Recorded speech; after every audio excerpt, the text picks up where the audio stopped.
We're going to talk about time blindness and ADHD today. I'm Cindy Dupuis. I'm Charmin. And I'm Tiffany. And how do we get on this topic of conversation? Because, Talking about trying to make parents understand that ADHD can cause major anxiety, which can hmm lead especially teens to go to other drugs hmm that make them calm down because they have so much anxiety. so, Kim, why do you feel like anxiety is related to ADHD? I have my clinical answer, but tell me what you think. Oh man. From personal experiences, the ADHD um makes your organization incredibly difficult at times and makes me flustered. It makes me lose things, but it also, you can't step back and see the big picture sometimes and take the proper steps for executive functioning skills. And so it ends up feeling like you're always like, I envision myself trying to crawl up a mountain and the I'm crawling, but the dirt is crumbling before me. So I'm going up, I'm going down. It's very and the fact that the kids I work with don't know how to plan and execute a complex project, it totally destroys them because they can't step back and say, listen, here's the project, here's how I break it into pieces. They can't do it because they're in panic mode. hmm And how long will it take me? So, Tiffany, what was your experience in college with that? I would get super frustrated. I don't know how to plan things out. And then I got high anxiety. And then, unfortunately, yes, I did turn to marijuana for a little bit, but it was masking the issue. It didn't really help me to the core. And then when I'm not on it, I'm like, a jittery or anxious about it. So I had to cut that off because it was not healthy long term. Right. And understanding how to plan for those instead of just numbing, it almost felt like numbing myself a little bit from the anxiety. Yeah. hmm So that's a link of where not being able to think into the future and anticipate how long things are going to take you to do and how to hmm plan into the future causes anxiety. But let's talk more in depth about time blindness. And so I talk about time blindness as there's when you have ADHD, and I don't have ADHD, even though people think I do because I talk really fast. But there's now and there's not now, right? hmm And there's nothing in between, and if there's nothing in between, then everything in the future is just in the future, right? You hmm don't think about, or you don't have a way to think ahead. Does that hmm resonate with both of you? Yes, and even if I sometimes have it on three different platforms to make me remember, if it's not hmm in my traditional routine, it is very difficult. I literally set hmm alarms. And I'd have to write lists down. And then sometimes when I don't accomplish it, I just feel more down of who I am and I feel less confident. And it just becomes kind of like this cycle. Yeah. Yeah. It attracts self negativity. I believe hmm that people say, "Oh, I'm just lazy." And when I hear, "Oh, I'm just lazy," oh, when I hear that, it creates self negativity because you attract hmm negative self attention, especially in your earlier years. Why are you laughing? I'm apologizing that I'm laughing because I'm seeing her wonderful dog. Yes, I'm also apologizing because I realized they just slowly walked in the back of my camera. So, hello, Everybody with she's interested in ADHD will talking. appreciate that. Don't worry about it. There is a guy named Russell Barkley who is the guru of ADHD, and he talks extensively about how far in advance somebody with ADHD can plan versus somebody without. So, a typical functioning adult can plan 3 months in advance. Wow. An adult with ADHD can plan 3 days in advance. Now, Wow. understand that's a continuum because I've met plenty of high functioning ADHD adults that can plan farther into the future, hmm but that's often a practiced and learned skill over time. And we need to understand that kids need to be taught that. hmm Now, Kim, I gave your husband an activity that looked at time management and time blindness. Talk about that for a minute. Well, actually, the activity it was an instructional activity where it gave instructions, and he uses that activity to screen kids that he's hiring to help see if they can follow instructions. That's the one he uses. And think about how you block out time too, right? Yes. And so they feel pressure. They need, there's no time limit, but oftentimes they'll answer the questions incorrectly, because they're just panicking and they can't think, how do I execute this project? I need to get it done now. Right. So, what would we do to help kids with and adults with time blindness? So, we as clinicians, Kim, what do you do? Well, I talk about the steps. A lot of times, I force them to read the directions. If they have a very complex project, they don't want to read the directions. They don't Mhm. want to read. And a lot of these directions are complex and a whole page. I literally teach them how to break it apart. I force them, I literally rewrite the instructions on a yellow paper, and I show them step one, step two, step three, step four. And I say, when is this due? And of course, they've waited till 3 days before. And I said, oh my God. And so we work backwards and I teach them we have to get this done first. And I also make them question them and say, do you understand why your teacher's giving you this assignment? No. So we talk about what is this person trying to teach you by doing this assignment? So, the purpose always helps, but yeah. So, Tiffany, what have you done to kind of manage and think into the future and plan into the future? Yeah, sometimes it gets very, very hard, but I think, and I'm not gonna lie, a lot of things it feels like, everything's piling up together. But I definitely learned how to break it down, just like kind of what you're Kim saying. I say that I see the purpose, I see the goal, and then I kind of work backwards from it. Because if I work for it, if I don't work like that, it just seems like this big cloud, this giant big list, and I have nowhere to start. So, Well, Kim, you also did something really interesting with your daughter, which is you used the length of a TV show to start giving blocks of time. I think this is, the equivalent of whatever her favorite TV show. It's going to be 2 episodes of that, or it's going to be 3 episodes of that mm, to Right. start giving a quantity metric of time, Yes. right? Yes. Because it means nothing Right. We to can younger. use visual timers, so we can actually have countdown timers that show oh, more red. Beautiful. Do you want to show it mm, showing red? Right? So that kids can whoa, actually see time passing. That's mm, super helpful. And it doesn't make a clicking sound. So it's not, it's just It's visual. not distracting with. Oh, I hate clicking. yeah. And we need to start doing that kind of thing early on. And Mm-hmm. so also I spent a lot of time talking to parents about I'm going to give you a 30-minute warning, a 15 or a 10-minute warning, and then a 5-minute transition time. Mm-hmm.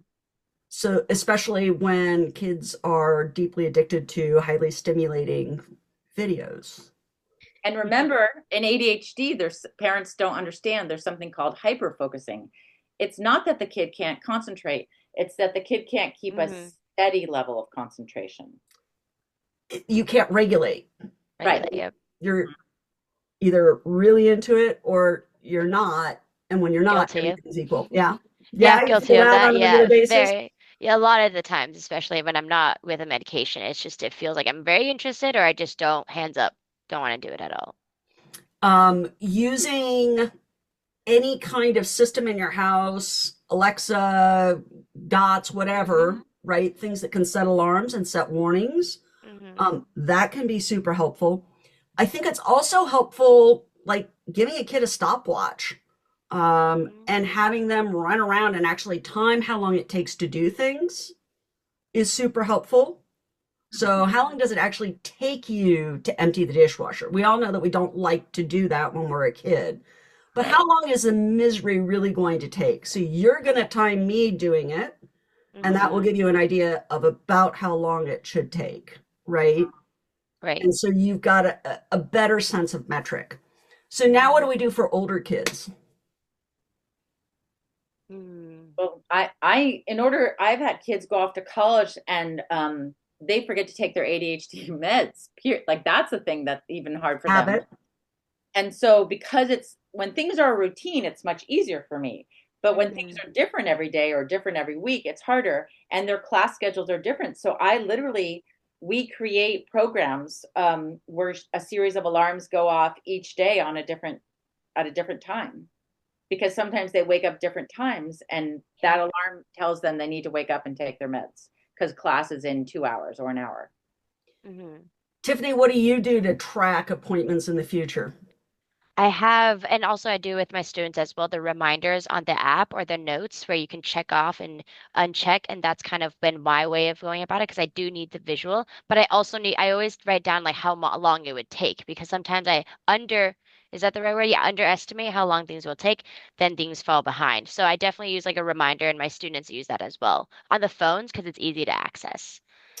Do Yeah. you use a calendar function on your desktop or anything? I do use a calendar. I actually have a planner and a calendar because I need to separate that. One is more so like writing down the lists of things that I've done so I feel accomplished because sometimes I feel really just, it seems like I do a lot of things, but not at the same time. And then my phone calendar is for like meetings or outside personal life hangouts.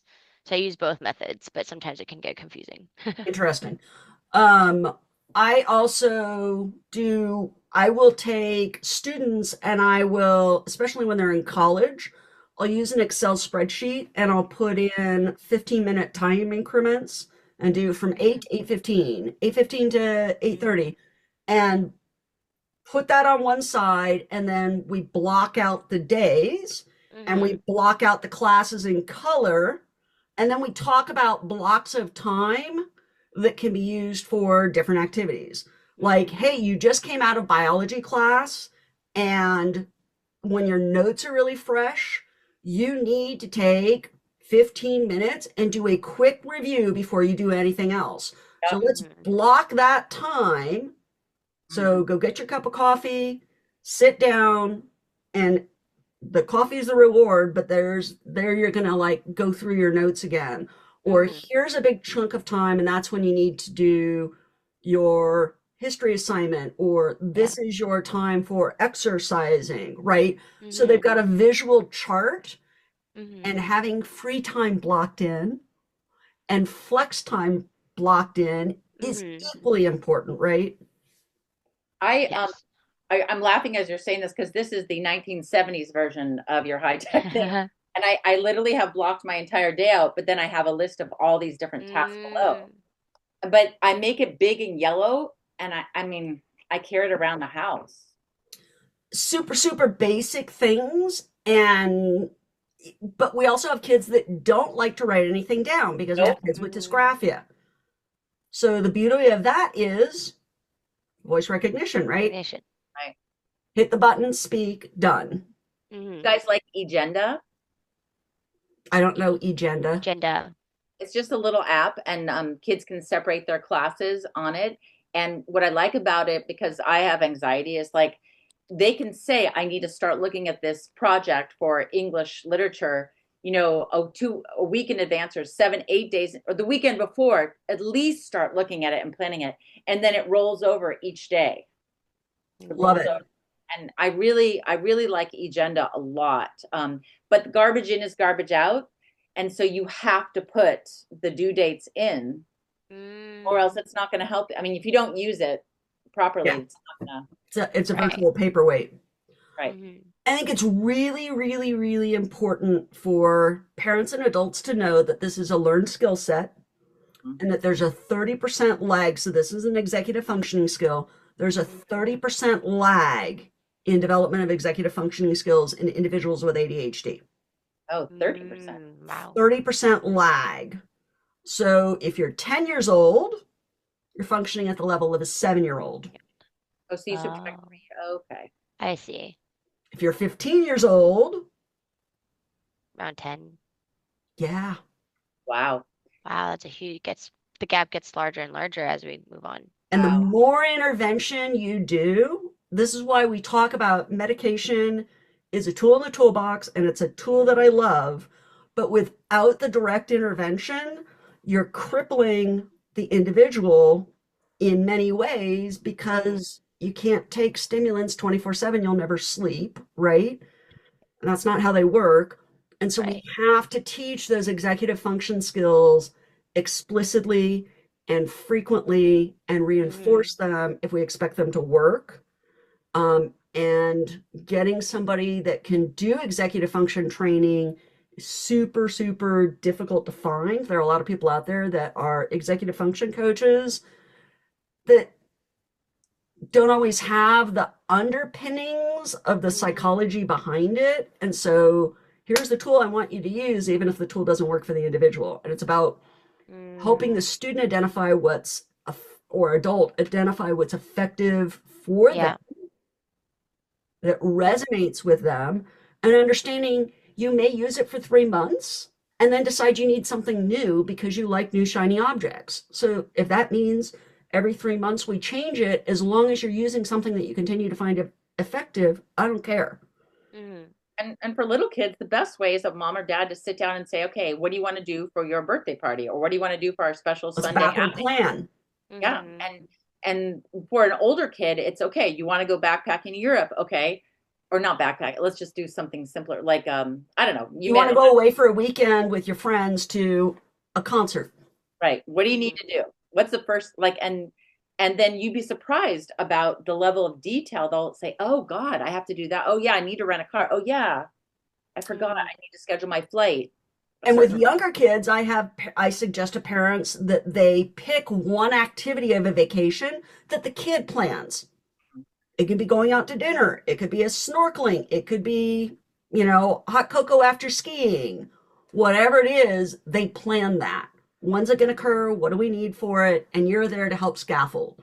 And you mm-hmm. should be modeling all the way along. yeah. I even have Got parents it. who have kids call and make a reservation on the phone. That's a Wow. great one. Mhm. All of these things. So you, as the parent, need to verbalize, here's what I'm doing and why. Here's what I'm thinking as I'm going along. We talk about talk alouds. Here's what's going through my mind as I'm planning this. So you are modeling for them how you're reasoning through things and why you're thinking what you're thinking.